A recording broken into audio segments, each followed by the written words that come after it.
हरिओम। ओम आनंद ma'am, Om Shanti ma'am, ओम ज्ञान ma'am, आप सभी दर्शकों का हमारे चैनल पर स्वागत है। आज हम लोग बीएड फर्स्ट सेमेस्टर के अंतर्गत आकलन की विशेषताओं के विषय में अध्ययन करेंगे। आकलन को जब तक आप पूरी तरह से इसके सारभूत और आवश्यक तत्वों का या गतिविधियों को जब तक आप नहीं समझेंगे तब तक आप आकलन को व्यवस्थित रूप से अर्थ समझ पाना मुश्किल है। इसीलिए इसके पहले हम लोग विशेषताओं को अध्ययन करेंगे जो इसके अर्थ के रूप में भी बहुत सत्य और बहुत प्रभावी है, बहुत उपयोगी है या परम आवश्यक है, ऐसे कह सकते हैं हम लोग। तो आइए हम लोग देखते हैं आकलन की विशेषताएं। आकलन किसे कहते हैं? किसी विषय में अनुमान लगाना क्या कहलाता है? आकलन कहलाता है। लेकिन सिर्फ अनुमान ही लगाना पर्याप्त नहीं होता है। अनुमान ही लगाना पर्याप्त नहीं होता है। उस अनुमान की अपनी कुछ विशेषताएं होती हैं। अगर उन विशेषताओं से युक्त वह अनुमान है तब वह आकलन कहलाएगा। अगर उन विशेषताओं से युक्त अनुमान नहीं है तो वह आकलन नहीं कहलाएगा। उसी अनुमान के संदर्भ में अनुमान के अंतर्गत कौन कौन से गुण, कौन कौन सी गतिविधि शामिल हो तब हम उसे कहेंगे आकलन। तो आकलन की जो विशेषताएं हैं वह आकलन में ही अपने विभिन्न स्वरूपों को धारण किए हुए पाई जाती हैं। अब उन विशेषताओं को हम लोग अलग अलग करके देखते हैं। पहला, विश्वसनीयता।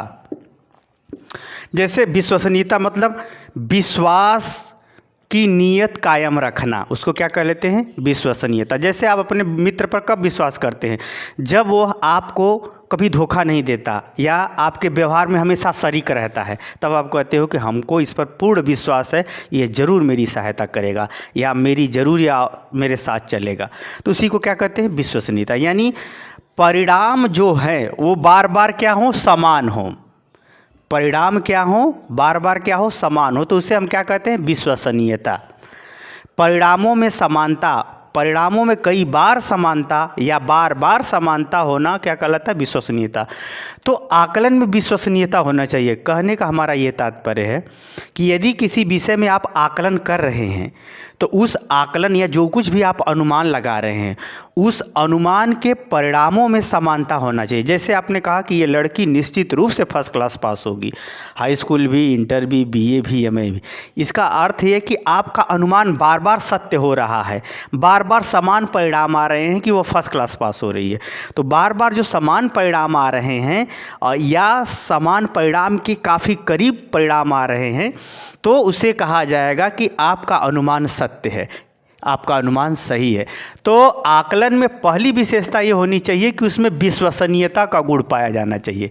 ऐसा नहीं कि आपने कहा फर्स्ट डिवीज़न पास हो गई, थर्ड डिवीज़न, तब वह अनुमान गलत हो गया तो वह अनुमान सही नहीं माना जाएगा। तो अनुमान के लिए ये कहा जाता है कि उसमें जो विश्वसनीयता है यानी उसका जो बार बार परिणाम घटित होने का या पॉजिटिव जो सेंस होने का जो दृष्टिकोण है वो समान होना चाहिए। ठीक है, यदि आप शत्रु हैं तो शत्रुए बने रहिए, मित्र हैं तो मित्र बने रहिए, तब जो आपके विषय में अनुमान किया जाएगा व्यवहार के विषय में वह विश्वास करने के योग्य होगा।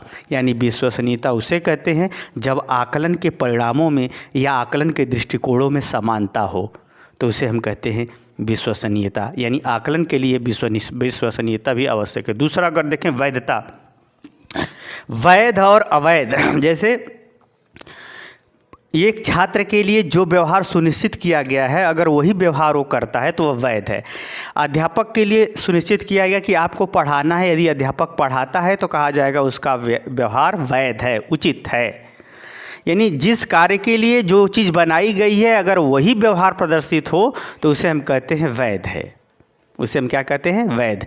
यानी अनुमान जिस विषय में आप कर रहे हो वह उसी विषय से संबंधित हो आपका दृष्टिकोण, तब वैध कहा जाएगा। जैसे अगर आप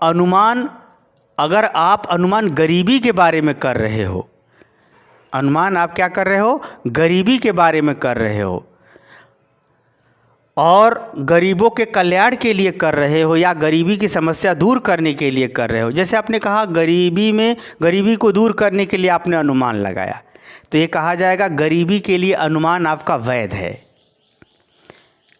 गरीबों के शिक्षण प्रशिक्षण के लिए आपने अनुमान लगाया तो कहा जाएगा कि गरीबों के शिक्षण प्रशिक्षण के लिए आपका अनुमान वैध है, उचित है। यदि आप गरीबी का आकलन करके आप बताते हो कि इनको जो है रईसी से तुलना करने लगते हो, तब गलत हो जाएगा।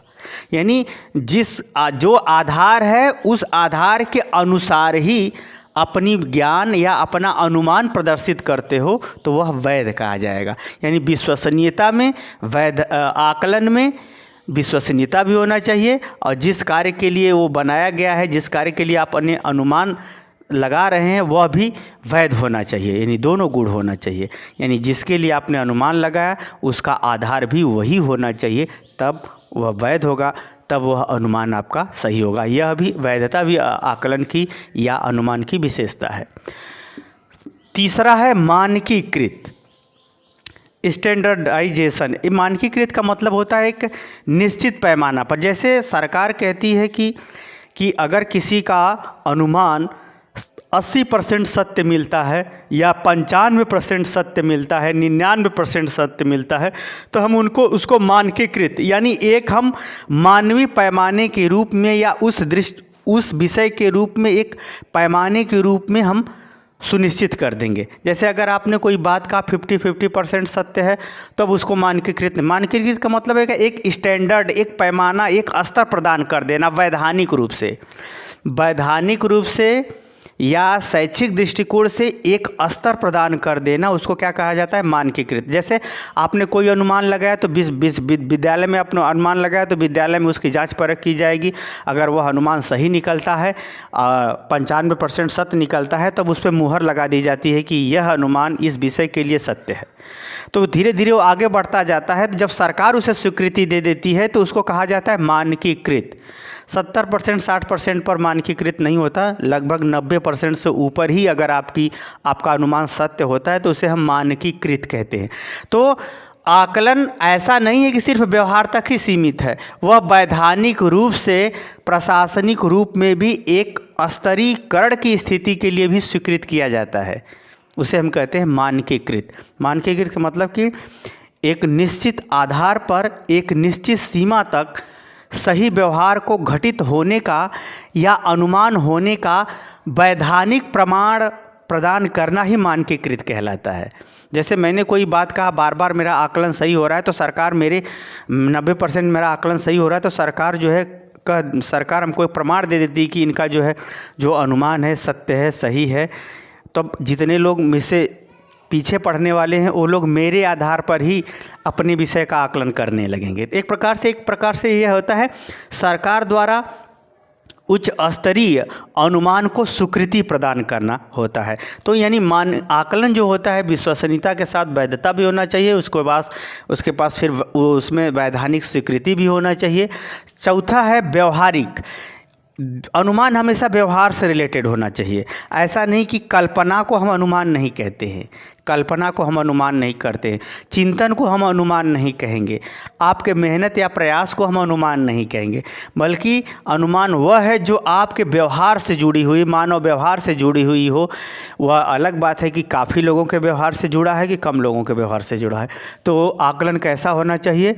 व्यवहारिक होना चाहिए, व्यवहार से रिलेटेड होना चाहिए, ताकि वह जो है मानव के या किसी समाज के लिए उपयोगी हो या जो है सही